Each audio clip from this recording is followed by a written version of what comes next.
message here on the telephone, 'cause we've no idea when we're coming home. Any place we wander to, any season we go through, I'll be fine as long as I'm with you.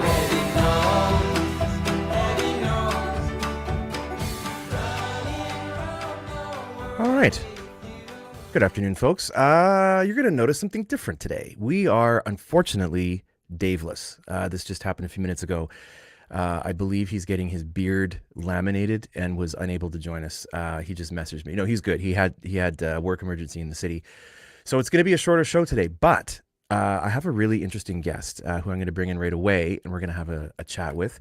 So welcome to the show, Sheryl. We were chatting before. Sheryl Cassar. She's new to Claresholm. And we're here to talk a little bit about, or maybe a lot about, International Women's Day, which is coming up on March 8th. And I messaged Sheryl. We chatted yesterday for the first time. And I said, we're doing this show. You've been volunteered to potentially participate. And you were kind enough to agree, not knowing me or the show at all. So that's, first of all, pretty brave of you. So I certainly appreciate you being here. And so what we wanted to talk about today was International Women's Day is coming up March 8th, and there's a really interesting initiative happening in Claresholm. I talked to Mary Holgate the other day as well. She was going to try to join us, but I know she's also very busy. And she said, you know what, Sheryl will be, I believe she said, excellent as a spokesperson. So first of all, let's step back a second. How long have you lived in Claresholm? Because you said you were sort of new to town. How long have you been here? Thank you, Alec. I'm new to Claresholm. We moved here a year and a half ago from Calgary. My husband is retired. I commuted to Calgary for a year and a half, which was brutal. Yep. I worked downtown Calgary for Suncor Energy, and I retired on December the 31st. So here I am, trying to get to know the community of Claresholm. We love it here. The time that I've had to be home. Yep. My son said to me, Mom, what's on your bucket list for travel? And I said, home. Yeah, we love right. it in Claresholm. And I'm happy to meet so many new people and volunteer myself. That's excellent. That's awesome. Well, thank you for retiring in time to do our show. I know that was 25 years of planning for you, so we appreciate you opening up a Friday afternoon to be on our show. I'm just kidding. So you've gotten involved with Mary and the initiative for International Women's Day, which I think is really, really interesting. So this is the graphic that was on Facebook. Nominations around the day. So can you just talk a little bit about there's 6 categories. And this is for anyone in town, anyone to vote. Is that accurate for women? We've opened it up to Nanton and Staveley and Claresholm. So the nominations are accepted from the areas of any of those, because there's I think they're at the other little towns and are doing their own International Women's Day celebration. Gotcha. Okay. And so when we talk about the categories, I'm just going to quickly read them off here. So volunteer, mentor, women in a male-dominated occupation. I like domestic engineer, women entrepreneurs, and lemonade, which is an interesting category. So can you just speak briefly to sort of what those categories mean as far as if you're going to vote? How do they sort of break down? Okay, so with regards to volunteering, Claresholm is amazing. The number of volunteers that you have here that just from their heart, not just because they're of the glory, but from their heart, is amazing. And so that's going to be a tough category to select one person. So there's going to be one person selected from each category. So, and I'm really hoping that we do receive a lot of nominations. But it's amazing the names that you see, the people that have volunteered for, even on Facebook, like I'm saying, okay, my washing machine is broke down, like, how can you help me? Or is there anybody out there? The number of people that volunteer that information, but volunteer in schools, in organizations. It's great. The other category is a mentor, a woman that shares her talents and skills and advice with helping others to reach their goals in their life and journey and career paths. So, I mean, it's a woman that either is a coworker that is mentoring another coworker in their career. It can be a mentor from high school, from grade school. They're mentoring children. Like how many people I'm not sure about Claresholm, but the big brothers and big sisters. Mm-hmm. My granddaughter started when she was 15 years old as a Wow. mentor, as a working with younger people. Yep. Well, then we have the women in male-dominated occupations. So it's a trade or occupation. Like sure there's the old movie where there's the steel worker, the women that are a steel worker and a dancer at the same time. Doesn't take away from their feminism, be working in trades, but they're working. There's a lot of trades women. Yep. In the coal mines, driving the big trucks. I have a Yep. sister that drove one of the big coal trucks. Oh, wow. So, but there's also women in organizations like the hospital. Yeah. Claresholm's population, I think, career population or working population is mostly, like I would say, 80% in medical, in the medical. Yeah. Going from our custodial or areas to the doctors and the nurses and the care workers. So, and then we have the domestic engineer, which is really exciting, a stay-at-home mother or a homemaker. And it doesn't need to be even a mother, just as a homemaker that's involved with the enrichment of activities for not only her family, but for possibly others, like elderly parents, seniors, other people's parents, Yep. children. So, in your community, like, the mom that's a taxi driver. Right. Right. For everything, the sports that they're picking up like carloads of kids, saying, I'll give you a ride. So, and then we have the sixth category, lemonade, that considers that our life journeys are learning experiences that have contributed to her being a person that perseveres, seeks, and the positive side of life, challenges and exudes an abundance of inspiration. Like there's so much negativity in the world right now, and it's just a breath of fresh air to see somebody that can take a negative and turn it into a positive. And we see that in Claresholm a lot. I'm guilty of being crabby or saying somebody didn't shovel their snow or something, and I'm walking and traipsing through, but they're saying why don't you grab a shovel and be a snow angel then, things like that, you know what, instead of grumbling, I could be helping. Like, I don't know the other person's situation. Right. So that's why we chose those categories, because we have a lot of female role models in our community.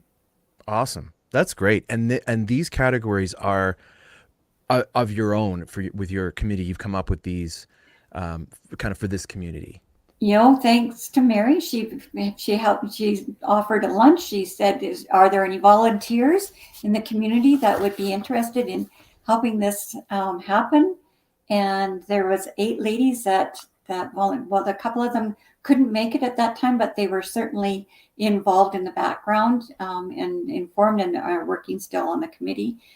We brainstormed okay, so what does this year's theme for the 2024 International Women's Day is let's inspire inclusion to help forge a better, more inclusive world for women.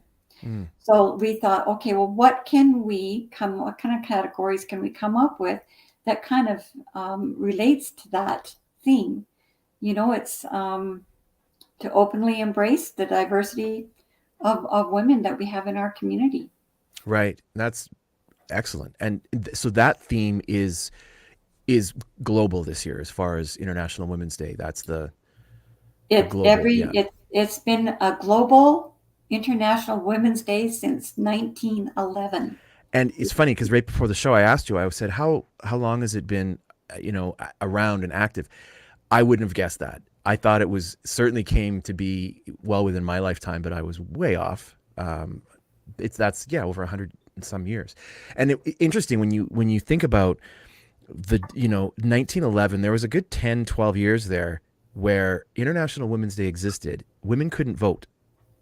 And I think up until what was in 1922, 26, somewhere in there, they weren't even considered persons by the British government. They had to, the famous five, and they had to write a letter and be declared. So International Women's Day existed before women could vote, which says a lot.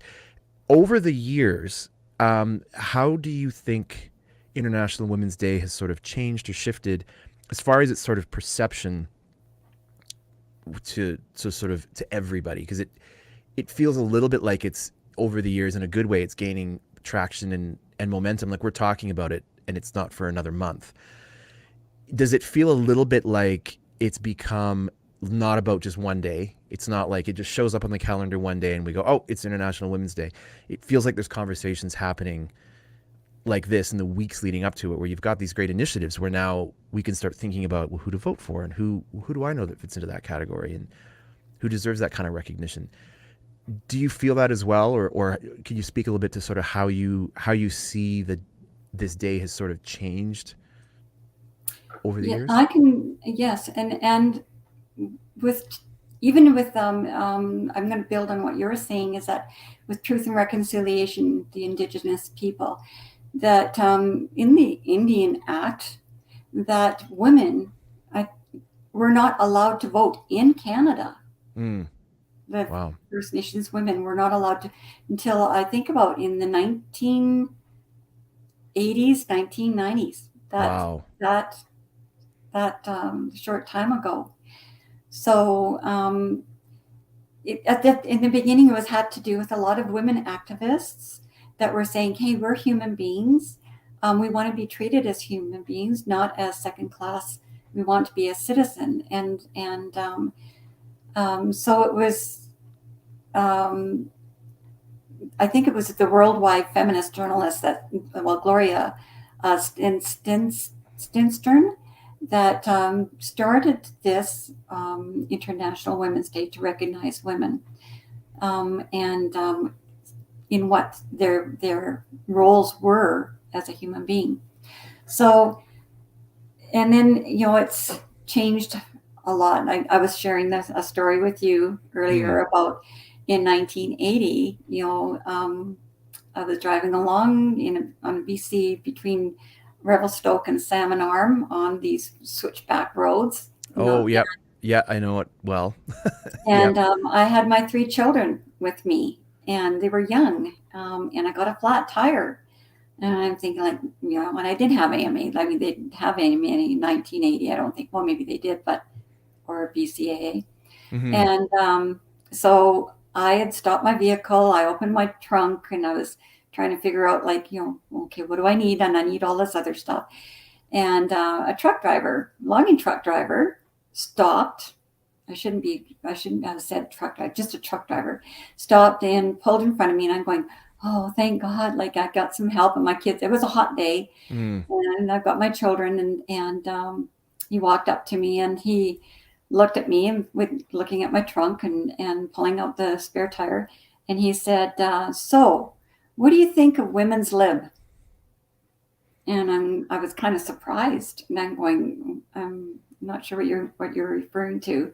I've got a flat tire. Yeah. And he turned around and he walked away. Wow.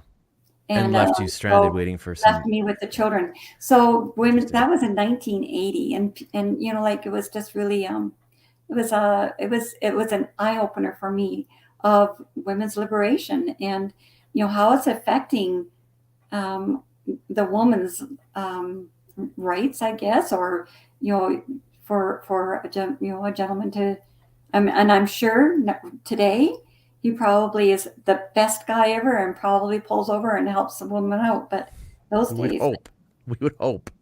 So, but was it considered? Would that be did that feel like that behavior would be acceptable then? as much as it's shocking, did you go, this feels like it, there was a 50-50 shot that this was going to happen? Or were you really taken aback? Like, what are you doing? I thought to myself, like, if I was a man, I bet he would have helped me. That's my Right. first thought. If I was Yeah. a Yeah. man, he would Yeah. have said, "Oh, let me give you a hand, and help me with my tire." But maybe he would have just had a bad day. I don't know. But Yeah.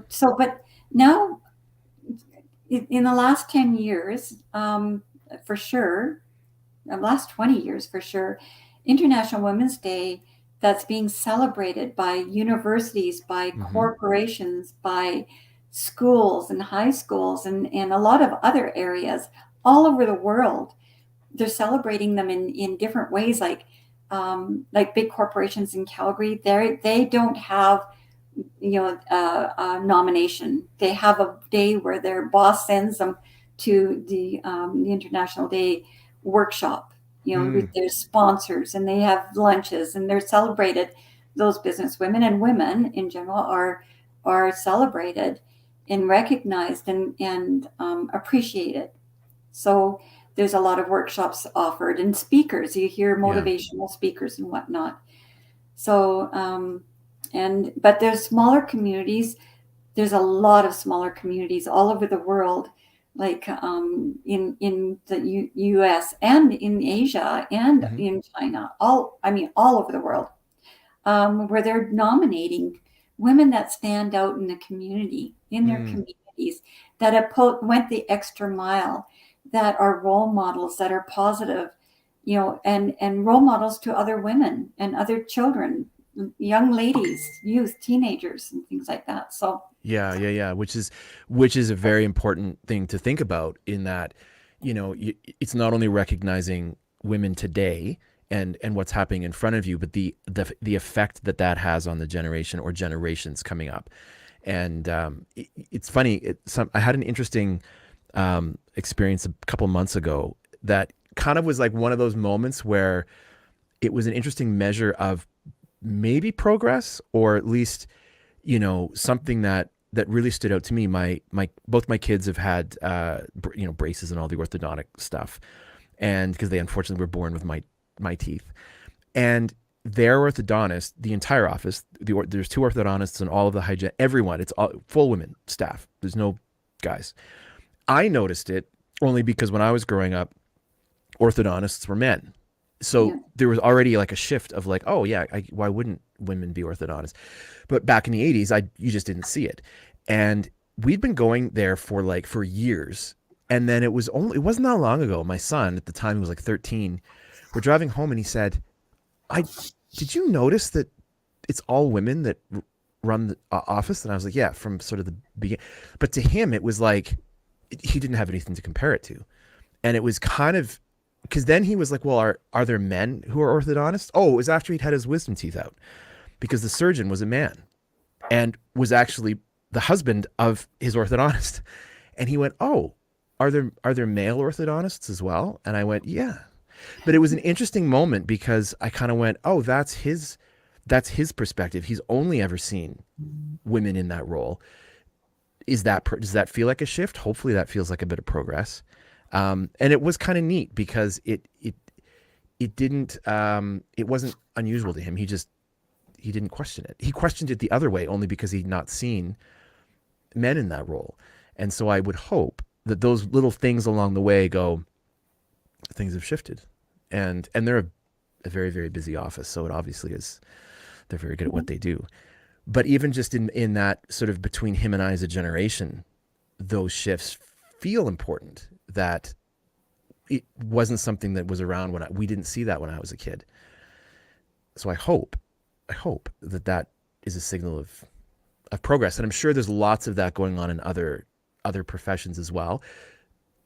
These events, though, these smaller events in smaller communities, I think help highlight women in business, and in particular like entrepreneurship. When you really look at if you go around town and just look at like how many women own businesses in town, it's there's a lot. There's a lot. I think at one point on 49th Street, it was like all women on both sides of the street. Yeah, pretty much, which is great. And I hope that's sort of a marker of progress. Do you feel, or have you seen in the last 20 years? I'm trying to stay on the positive side of things that have shown up for you where you're like, oh, I think that's a metric of things are going in the right direction. Right. Well, to build on that one too, it, it was interesting about 5 years ago because I was working downtown Calgary and I worked with a lot of women that are engineers Mm-hmm. and like in the higher senior roles. And one of my coworkers, or one of the women, um, she her husband is the domestic engineer. Yeah. He's the one that's staying at home with the kids, and he, like great role model, going to the hockey games, going to the, taking the daughter to the ballet and stuff like that. But he's a domestic engineer, and it's a beautiful family that they have 5 children, and Oh, I've never seen such happy kids, happy mom, happy dad, yeah. and yeah. So I think we're going to see more of that. Like when I Mm-hmm. when you say domestic engineer, you like right away you see the domestic part of it. You think of a woman. Engineer, you think of a man, right? Yeah, yeah. So I see those roles kind of, that inspires me, that men are their roles are changing as well. Mm-hmm. There's paternity leaves now. I So That's another good point. I'd only again heard of that maybe 10 years ago or so. I mhm, was like, "Oh, what does that mean?" But it makes sense. And in fact, I had a colleague who took paternity because his wife was like a genetic engineer, like a high high level in the sciences. And after their child was born, she went back to work, and it just made sense for him to actually be the one to stay home. And he was like, "I'll take it. That's great." You know, yeah, and she had, it takes a while to get to that point to build her career to that level. And so it is interesting, like in one generation. I'm curious about the shifts that we've seen between sort of the 80s, 90s to today. If you compare those shifts to the generations that have come before, are we starting to sort of see an incline in terms of like healthy and positive change happening on a more frequent basis in the last 10 or 15 years than we did maybe in the first 50 or 60 years? It yes, I yeah, think we're starting to see, and it's interesting when we talk about, women in a male dominated field. I work in what was arguably very male dominated field. It didn't make sense that it was, but it was. And once sort of one woman, quote, broke through, if you like, or started to excel, it changed the game. And then I kind of became the minority, and we all went, why is this all just dudes here? It doesn't really make a lot of sense, especially anything that's like any kind of any kind of intellectual work, which is most of it. It just doesn't make sense that it's like, that there should be this separation. And so it seems like, and I work in film and television for context. So what I've seen more of is women directors and women who shoot films like DOPs and women editors. In fact, I think I know more women editors now than I do men editors. But it's that kind of change. It takes time, but once we get this little bit of traction, it just now there's, like you said, there's a role model. And it seemed like for years there would only be like one or two women in those key creative roles. It took a generation, and those women going to those events that you were talking about and speaking to a younger generation to go, oh, there's me. I see myself in that role. There's representation there. I can look at that and go, oh, that's entirely possible. And it takes a long time, but I think we're living in a time, I would hope, that we're starting to see the traction of that, right. And pay off. we still, like, in a male dominant, like, like I was saying with the engineers, when you see the women engineer, you think, oh wow, like you're going to go out onto the rigs and it's all men, and how are you going to do that? And like they're going to be but so it's not the norm still. It's not Yeah. the norm yet. So, and I think there's still, there's still a lot of work to be done in achieving gender equality and acceptance, that it doesn't matter, like if you're doing the job and you're great at it, Mm-hmm. men or women, Mm-hmm. are, yeah, I'm excited. There's a lot of changes. Life is about change, growing. We can all grow. And the big thing is celebrating achievements of Mm-hmm. women and how we can, as a woman, can inspire other women and make them inclusive. Mm-hmm. Mm-hmm. So that's what I would like to see happen. Um, but like we're in a small town, and like you said, you people take a note that, gee, this whole street, the people, it's women own these Yeah. businesses. Yeah. Yeah. Yeah. So it's And still it's cool. And so and I posed a question to you before we started, and that was, you know, do we ever get to a point where we have achieved this balance where we go, we're there, we did it, we've got equality, or is it really just a daily, weekly, monthly thing to pay attention to?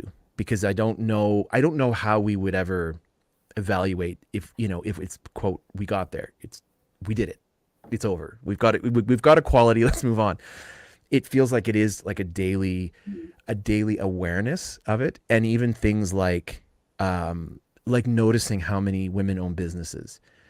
It's not it doesn't need to be sort of like a competitive or a comparison thing. It's just a fact, and it's just an important thing to recognize, especially when you compare it to how would this have been a thing 20 years ago or 30 years ago or 50 years ago. um, you know, I don't, like you said, it was daily. I think it's like that for everything. Like Mm-hmm. with races, Mm-hmm. with there's we have to take a look at that every day for women inclusiveness. I really see that we are included in all. I feel positive about how we are confident, that women have a lot of confidence now. They don't feel that they have to fight for a role because they're a woman. Not often. Like you hear the odd time. Like, I mean, you hear other things at the odd time about politics, religion, Mm-hmm. and things like that. There's always going to be someone that's going to disagree. Mm-hmm. There's going to be a disgruntled person because you're a woman, doing something. This is a man's job. Like, let me do that. Like my husband will say, this is a man's job. Let me do that.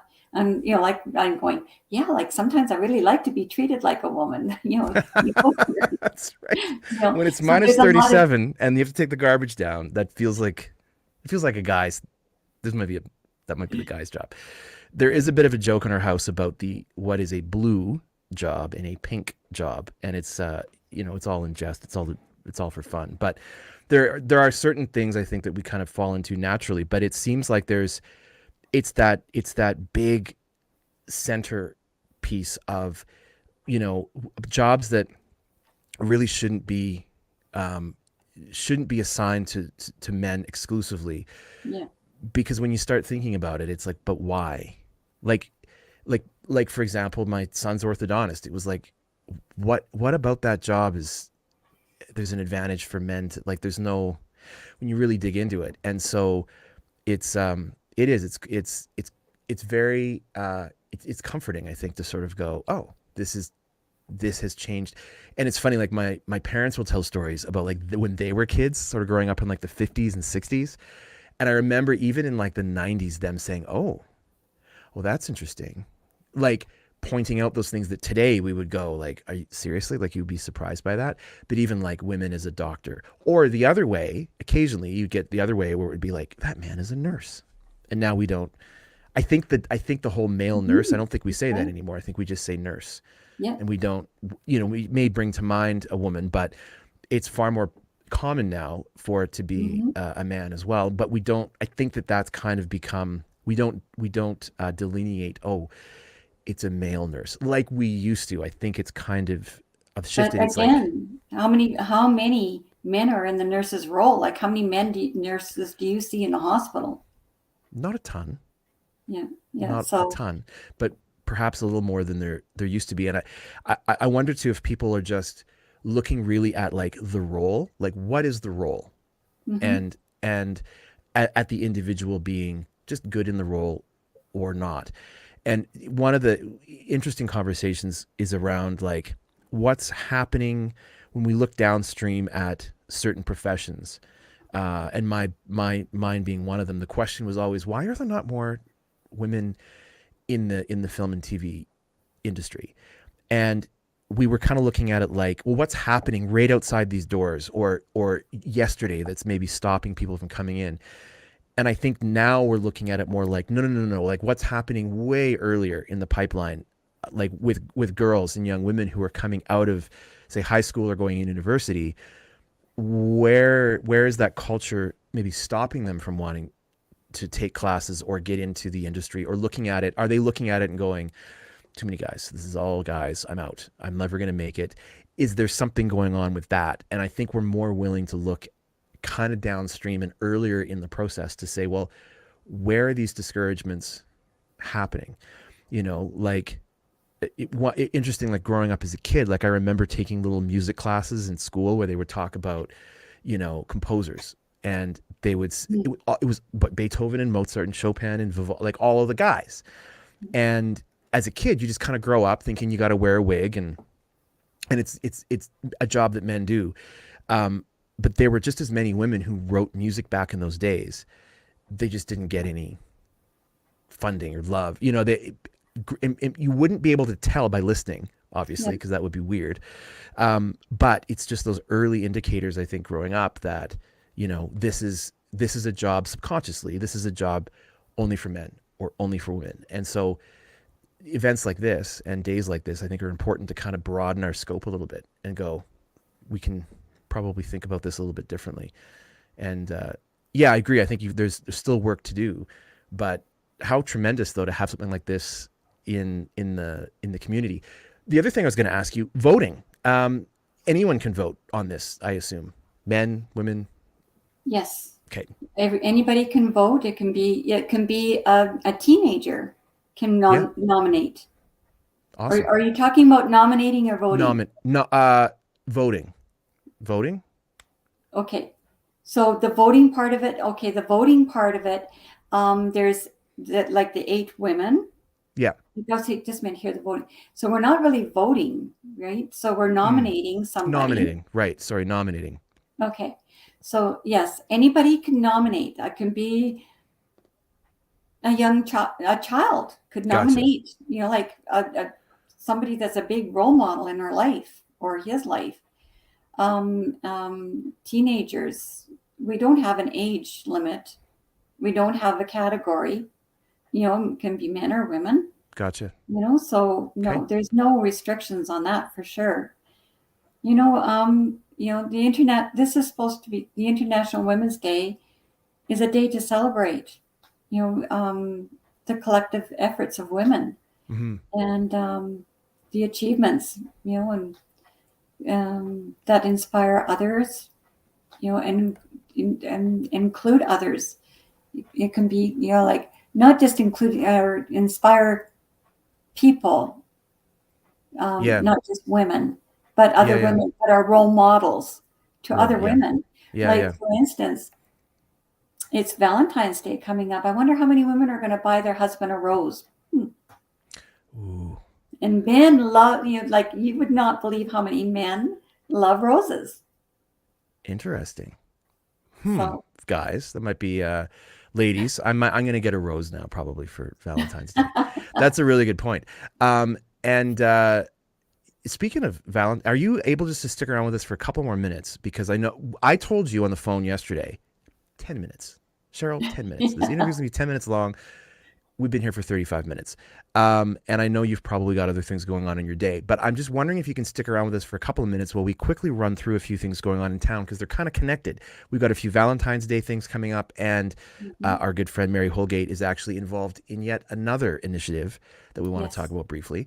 And we also have sponsors on our show. I don't know if you know this, but we have a few sponsors, and this will tie in beautifully to our interview. So we just want to take a moment just to thank our sponsors. Number one, if you haven't been in yet, go check out Janet's Fashions on the corner of 50th Ave and Highway 2, clothes for men and women. And they saved my butt about a month or so ago. I've talked about that every week. They've got winter clothes. I believe they've got their spring line coming in shortly. So huge thanks to Janet's for being one of our sponsors. And then you can swing around to the dollar store and go and get yourself a Valentine's Day card, for example, for your husband, your wife, your mom, your dad. They've also got things for your baby, your pet. They've got a small hardware section. They've got some small electronics as well. And of course, their world famous helium tank and helium balloons. So Sheryl, if you really want to get into Valentine's Day, get yourself some helium balloons and go and talk to the folks at the dollar store. And then finally, a big thanks to Claresholm Pharmacy, who have a team of very friendly prescribing pharmacists, all women, I believe, as well, just as a note. They also carry a small grocery section, cutload meats, dairy, and their grocery section's actually expanded a bit as well. So if you go in and check them out, and of course you can get your prescriptions and all your vitamins as well. So big thanks to Claresholm Pharmacy. Now we mentioned Mary also has this coming up as well. On February 17th, which is a Saturday, Women and Heart Disease Awareness Evening, Ladies Wear Red. Quite a bit of information on the poster. It's on Facebook. Doors and bar open at 5:30, 6 o'clock, heart healthy dinner and dessert, 7 o'clock guest speakers, $20 for members of the social center, $25 for non-members. And a couple other events to keep an eye on as well coming up. This Friday, My City Care, they're doing a gala night at it's in conjunction with the Tim Tebow Foundation, which is pretty cool, and that is happening at Victory Church. This is brand new as of like an hour ago. The Skating Club fundraiser has started, so donations are being accepted. You can go, you can check them out. As Skating Club is preparing for their annual online silent auction. So if you'd like to make a donation, you can reach out to a member. I believe that deadline is the end of the month, the 29th. Keep an eye out for this as well on Facebook. This is from our events coordinator, Megan McClung. She's just looking for feedback.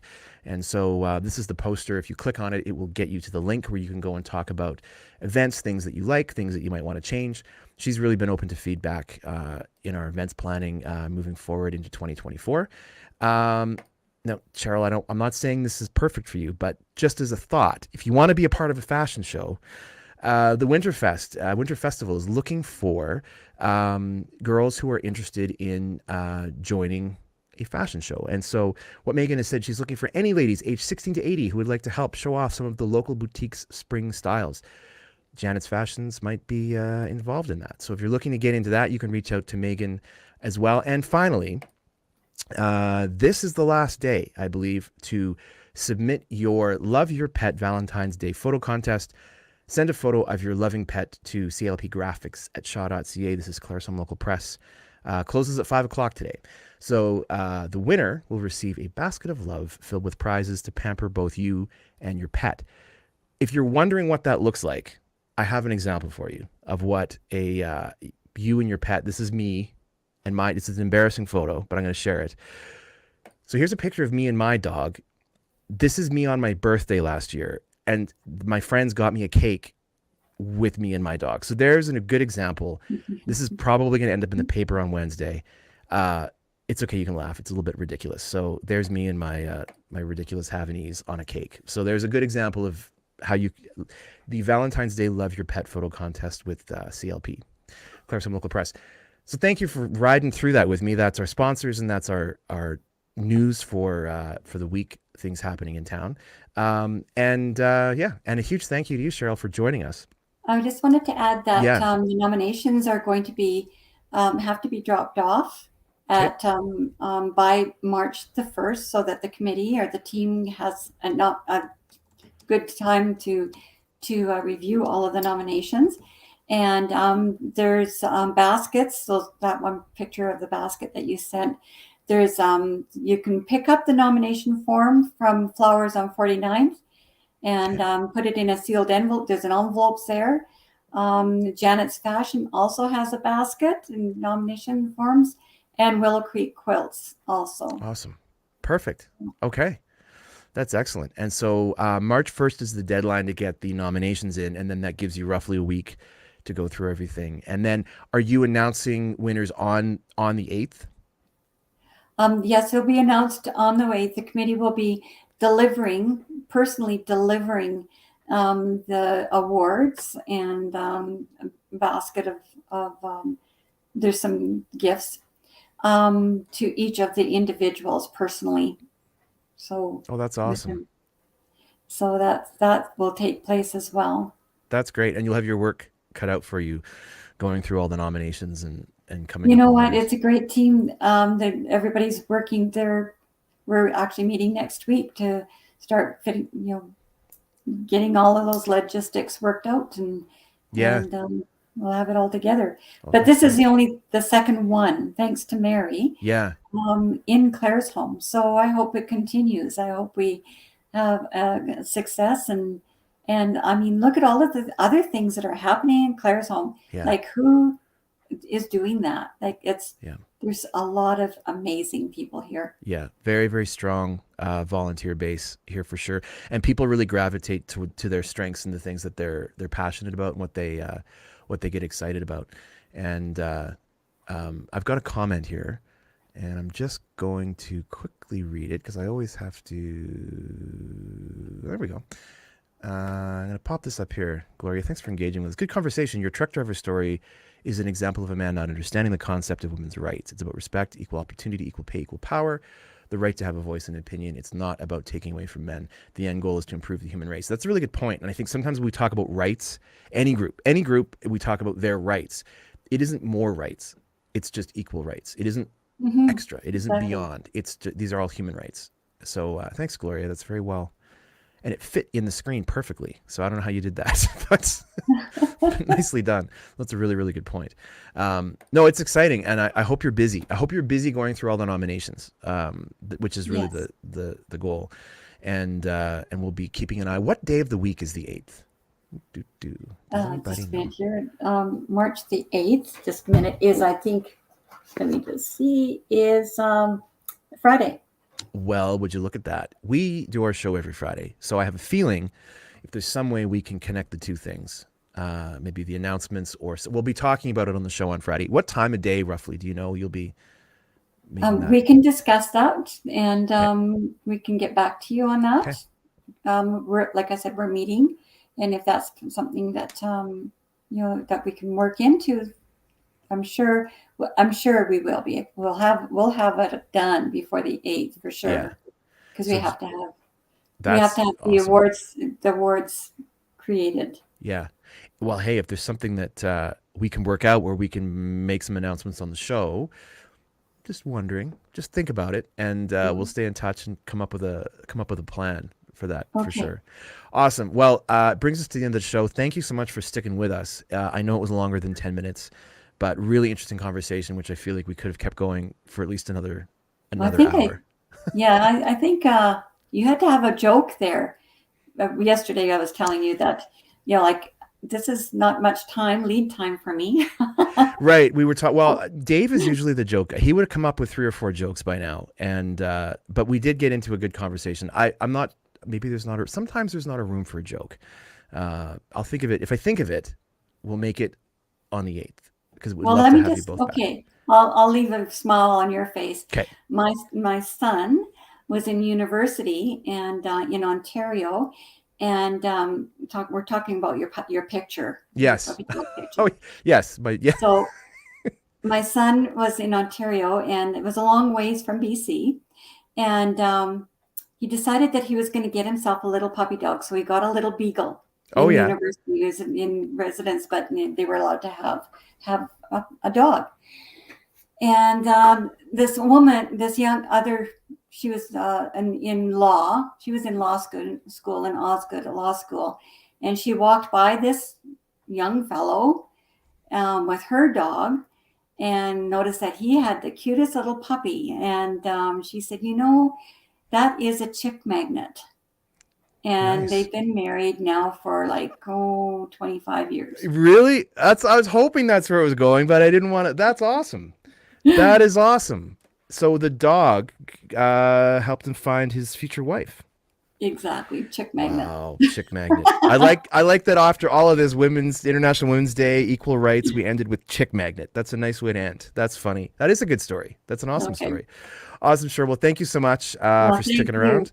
Thank you. Super appreciate it. We're going to roll our titles. And everyone, as we always say, stay safe. Have a really good weekend. You can check out, if you want to see what else is going on in town, check out Claresholm Local Press. Their website.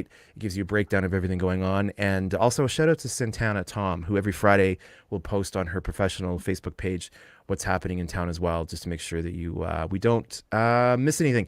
Have a great Valentine's Day, folks, and we will see you next week. Take care. Thank you.